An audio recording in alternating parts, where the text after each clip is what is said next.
মৃত্যু যে কোনো সময় এসে আপনাকে আমাকে পাকড়াও করতে পারে, আপনার আমার জীবন প্রদীপ নিভে যেতে পারে। যেরকম এই মাইলস্টোন স্কুল অ্যান্ড কলেজের শিক্ষার্থীদের জীবন প্রদীপ গুলো নিভে গেল এবং আরো কিছু মানুষ হাসপাতালের বেডে এখনো কাতরাচ্ছে, এরকম অবস্থা আপনার আমার জীবনেও হতে পারে। এজন্য সদা সর্বদা যাবতীয় অন্যায় অপকর্ম থেকে নিজেকে হেফাজত রেখে মৃত্যুর জন্য প্রস্তুতি গ্রহণ করা আমাদের উচিত। এই মৃত্যুর কথা যদি আমি স্মরণ রাখি, প্রথম যেই লাভটা হবে সেটি হচ্ছে যে আল্লাহ পাক রব্বুল আলামিন আমাদেরকে যেরকম ভাবে চলতে বলেছেন, এই চলার পথটা আপনার আমার জন্য সহজ হবে। আল্লাহ রাসূল সাল্লাল্লাহু আলাইহি ওয়াসাল্লাম তিনি সাহাবায়ে কেরামদেরকে একবার বললেন যে, হে সাহাবীরা, তোমরা আল্লাহ পাক রব্বুল আলামিন সম্পর্কে হায়া করো, আল্লাহ সম্পর্কে তোমরা লজ্জাশীল হও, আল্লাহকে লজ্জা করো, আল্লাহর ব্যাপারে তোমরা শরম পাও। সাহাবায়ে কেরাম বললেন, ইয়া রাসূলুল্লাহ, আল্লাহকে আবার কিভাবে আমরা লজ্জা করব, আল্লাহকে কিভাবে আমরা হায়া করব, এটি তো আমরা বুঝতেছি না। আল্লাহ রাসূল সাল্লাল্লাহু আলাইহি ওয়াসাল্লাম বললেন, ফালইয়াহফাজির রাসা ওয়া মা হাওয়া ওয়াল বাতনা ওয়া মা ওয়া ওয়াল ইয়াযকুরিল মাউতা ওয়াল বালা। রাসূল সাল্লাল্লাহু আলাইহি ওয়াসাল্লাম বললেন, আল্লাহকে হায়া করার উদ্দেশ্য হচ্ছে বা এর মর্মার্থ হচ্ছে যে এই যে মাথা আল্লাহ পাক রব্বুল আলামিন দান করেছেন, এই মাথাটাকে হেফাজত করা। কোন কাজ থেকে? যেই কাজ থেকে বিরত রাখার জন্য আল্লাহ পাক রব্বুল আলামিন বলেছেন, সেই কাজ থেকে এই নিজের এই চেহারা, নিজের এই মাথাটাকে হেফাজত করা, এটি হচ্ছে এক রকমের হায়া। ওয়াল বাতানা ওয়া মা ওয়া, আপনাকে আমাকে যে আল্লাহ পাক রব্বুল আলামিন পেট দিয়েছেন, এই যে পেট, এই পেটটাকে হেফাজত করা। কি থেকে? আল্লাহ পাক রব্বুল আলামিন যেটা থেকে হেফাজত করার জন্য বলেছেন, যা থেকে হেফাজত করার জন্য বলেছেন, পেটকে হেফাজত করা। কারণ এই পেটের জন্যই সারা পৃথিবীতে যুদ্ধ হচ্ছে। এই পেট কিভাবে ভালো থাকবে, এটার জন্য যুদ্ধ হচ্ছে। কেউ বা চান্দা তুলছে, কেউ বা বিভিন্ন রকমের হাদিয়া নিচ্ছে অন্যায় ভাবে, এটির জন্যই তো রাসূল সাল্লাল্লাহু আলাইহি ওয়াসাল্লাম বললেন যে, যদি তুমি আল্লাহকে লজ্জা করতে চাও, আল্লাহ সম্পর্কে স্মরণ করতে চাও, তাহলে পেটটাকে হেফাজত করো। ওয়াল ইয়াযকুরিল মাউতা ওয়াল বালা, এবং সদা সর্বদা মৃত্যুর কথাটাকে তুমি বেশি বেশি স্মরণ করো। মৃত্যুর কথাটা স্মরণ করো, এটি হচ্ছে প্রকৃতপক্ষে আল্লাহ পাক রব্বুল আলামিন সম্পর্কে তোমার লজ্জা, প্রকৃতপক্ষে আল্লাহ পাক রব্বুল আলামিন সম্পর্কে তোমার হায়া। প্রিয় উপস্থিতি, তাহলে এই মৃত্যুর যদি স্মরণ আমাদের প্রতিনিয়ত হয়, তাহলে আপনার আমার মাধ্যমে মাথাকে হেফাজত করা, মস্তিষ্ককে হেফাজত করা, পেটকে হেফাজত করা, এটি আপনার আমার জন্য সহজ হবে। তাহলে মৃত্যু স্মরণের প্রথম যে উপকার, সেটি হচ্ছে মানুষ হারাম থেকে বাঁচতে পারবে। আমি চাইবো না আমি হারাম ব্যবসা করব, আমি চাইবো না হারাম খাদ্য খাবো, আমি চাইবো না হারাম ভাবে উপার্জন করব, কারণ আমাকে মরতে হবে। আমি কিসের জন্য এই হারাম উপার্জন করব?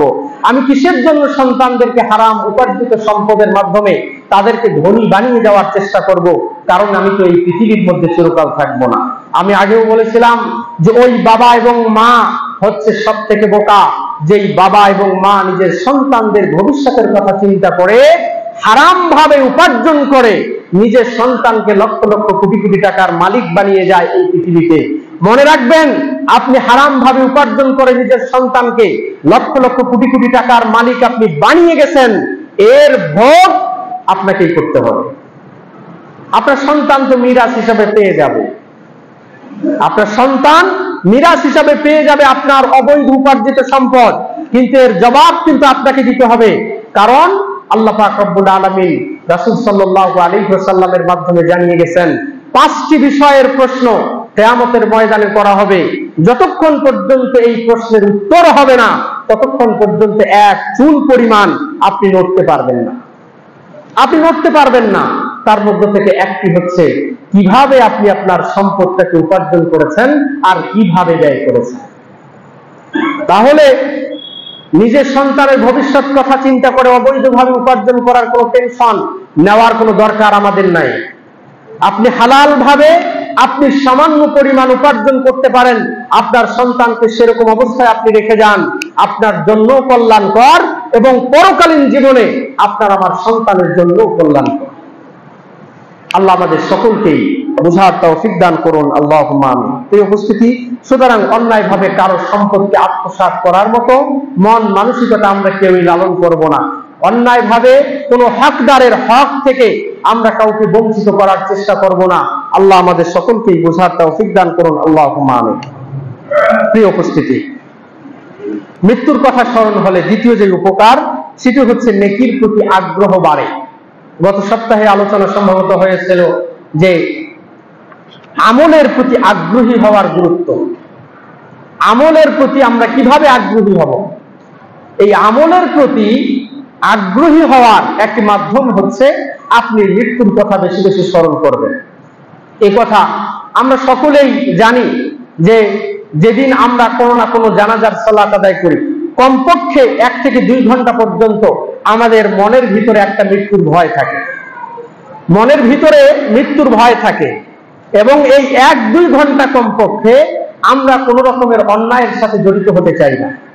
তো সেই অবস্থাটা যদি আপনার ভিতরে সার্বক্ষণিক জাগ্রত থাকে, তাহলে তো আপনি অন্যায়ের সাথে কখনো আপোষ করতে পারেন না, আপনি অন্যায় ভাবে কারো সম্পদকে আত্মসাৎ করতে পারেন না, আপনি অন্যায় ভাবে কাউকে কষ্ট দিতে পারেন না, যদি এই মৃত্যুর ভয়টা আপনার ভিতরে সদা সর্বদা জাগ্রত থাকে। আপনি চিন্তা করুন, আপনার মৃত্যু হয়ে গেল, আপনি চিন্তা করুন যে আমাকে গোসল দিচ্ছে মানুষেরা, আপনি চিন্তা করুন আমার জন্য বাস কাটা হচ্ছে, আপনি চিন্তা করুন আপনাকে সাদা কাপড়ে আবৃত করা হচ্ছে, আপনি চিন্তা করুন আপনাকে কবরের মধ্যে শুইয়ে দেওয়া হলো, যেখানে সেরকম কোনো জায়গা নেই, বিশাল কোনো জায়গা নেই, আপনাকে শুইয়ে দেওয়া হলো। আপনি চিন্তা করুন বাঁশের খাটলিগুলো আপনার মাথার উপরে দিয়ে দেওয়া হলো, আপনি চিন্তা করুন এরপরে বাঁশের ধারা দেওয়া হলো, কলা পাতা দেওয়া হলো, কিংবা অন্য কোনো কিছু দেওয়া হলো, এরপরে প্রত্যেকটা মুসল্লি আপনাকে 3 অঞ্জলি পরিমাণ মাটি দিয়ে আপনাকে দাফন করে দিয়ে আসলো। এইরকম চিন্তা করুন সদা সর্বদা, তাহলেই কেবলমাত্র আপনি অন্যায় থেকে বাঁচতে পারবেন, আল্লাহর নাফরমানি থেকে বাঁচতে পারবেন। আপনি আখিরাতের প্রতি আগ্রহী হওয়ার জন্য আপনার একটা মনোভাব তৈরি হবে। তাহলে মৃত্যুর কথা বেশি বেশি স্মরণ করার যেই উপকার, সেটি হচ্ছে নেকির প্রতি একজন মানুষ আগ্রহী হতে পারবে। আল্লাহ আমাদের সকলকেই বুঝার তৌফিক দান করুন, আল্লাহুম্মা আমিন। কারণ রাসূল তো বলেছেন আকসিরু মিন যিকরি হাযিমিল লাযযাতিল মাউত, এই পৃথিবীর স্বাদ মিষ্টতা এগুলোকে শেষ করে দেওয়া একটি জিনিস হচ্ছে মৃত্যু। সেই মৃত্যুকে তোমরা বেশি বেশি স্মরণ করো। আল্লাহ আমাদের সকলকেই বুঝার তৌফিক দান করুন, সকলে বলে আল্লাহুম্মা আমিন। এই উপস্থিতি, মৃত্যুকে যারা বেশি বেশি স্মরণ করে তারাই হচ্ছে প্রকৃত জ্ঞানী। রাসূল বলেছেন মৃত্যুকে যারা বেশি বেশি স্মরণ করে তারাই হচ্ছে প্রকৃত জ্ঞানী। এজন্য আসুন আমরা মৃত্যুকে স্মরণ করে প্রকৃত জ্ঞানী হওয়ার চেষ্টা করি। মৃত্যুকে যারা স্মরণ করে তারাই প্রকৃতপক্ষে প্রশংসার দাবিদার, তাদের এই প্রশংসা করা হয়েছে কোরআন এবং হাদিসের মধ্যে। 5 নম্বর রাসূল বলেছেন মৃত্যুকে যারা বেশি বেশি স্মরণ করে তারাই হচ্ছে প্রকৃত সম্মানিত, তারাই হচ্ছে দুনিয়া এবং আখিরাতের মধ্যে সম্মানিত। মৃত্যুকে যারা স্মরণ করে আল্লাহ পাক রব্বুল আলামিন তাদের সারা পৃথিবীর জীবনটা, এই জীবনটা দুনিয়াবী জীবনটাকে আল্লাহ পাক রব্বুল আলামিন সহজ করে দেন এবং আখিরাতও তাদের জন্য সহজ করে দেবেন। আসুন আমরা সদা সর্বদা মৃত্যুর জন্য প্রস্তুতি গ্রহণ করার চেষ্টা করি। আল্লাহ পাক রব্বুল আলামিন আমাদের সকলকে মৃত্যুর জন্য প্রস্তুতি নিয়ে প্রকৃত মুসলমান হয়ে এই পৃথিবী থেকে বিদায় নেওয়ার তৌফিক দান করুন, আল্লাহুম্মা আমিন।